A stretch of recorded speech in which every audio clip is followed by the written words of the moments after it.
Tous les jours, je me lève pour peindre la mer avec cette passion de peindre un élément qui me dépasse dans tous les sens. Pour moi, ça me motive énormément de peindre un énigme presque. Je l'aborde de façon très intuitive, je dirais pas émotionnelle ni intellectuellement, je dirais plus dans le sens de plonger sur la peinture elle-même.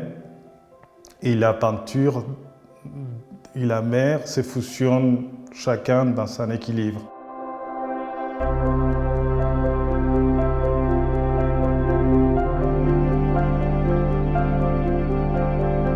Je grandis dans ce milieu maritime. Toute ma famille appartenait à des cartographes, des capitaines marchands. Et je n'ai pas voulu forcément baigner dedans. Je voulais être peintre avant tout. Mon idée, c'est toujours de confronter deux sentiments, deux façons de faire, l'exactitude, la cohérence, les chaos, les désordres. Je ne fais pas des choix d'entre un ou l'autre. Ce sera une erreur de humaniser un élément qui n'a pas d'éthique et qui est tel qu'il est. Le départ, c'est très fluide, on démarre, il n'y a pas de croquis, il n'y a rien de... Voilà. J'observe la question de la peur, c'est très lié à l'élément, on va dire, la peur, et je l'intègre comme outil technique, c'est-à-dire il y a eu un geste qui a toute la force de ne pas avoir peur de faire quelque chose.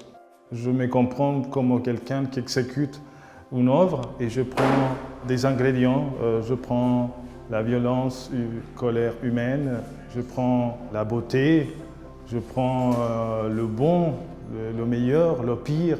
Je travaille avec ça, je ne suis pas quelqu'un qui est perdu dans cette mer émotionnelle sans savoir où peut aller. J'utilise ça pour créer une œuvre. À la fin, c'est un cauchemar. Mais c'est là où il prend l'essence, les peintres. Les peintres vont aller chercher, peut-être dans les abîmes, cette lumière.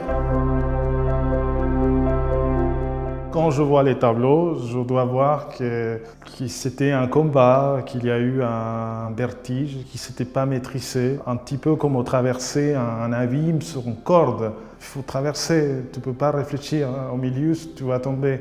C'est ça qui m'intéresse. Sentiment d'être juste, mais sans trop réfléchir.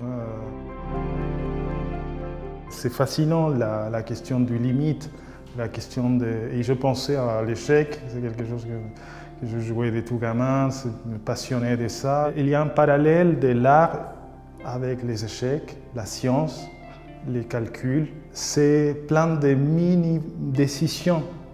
Un peintre doit décider, il faut assumer ses choix.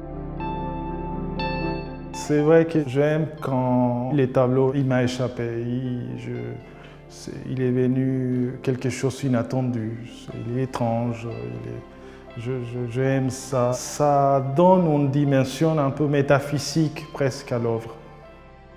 Tous les jours, c'est le défi d'essayer de passer soi-même, de vivre ça comme une aventure humaine, de donner aussi une dignité à cette mer aussi, parce qu'à chaque fois, elle est représentée dans les prismes un peu de l'homme, à travers des batailles, des guerres, de la mer comme un joli paysage. Et quand on voit cette force, je me dis, mais ça mérite quelque chose d'autre aussi.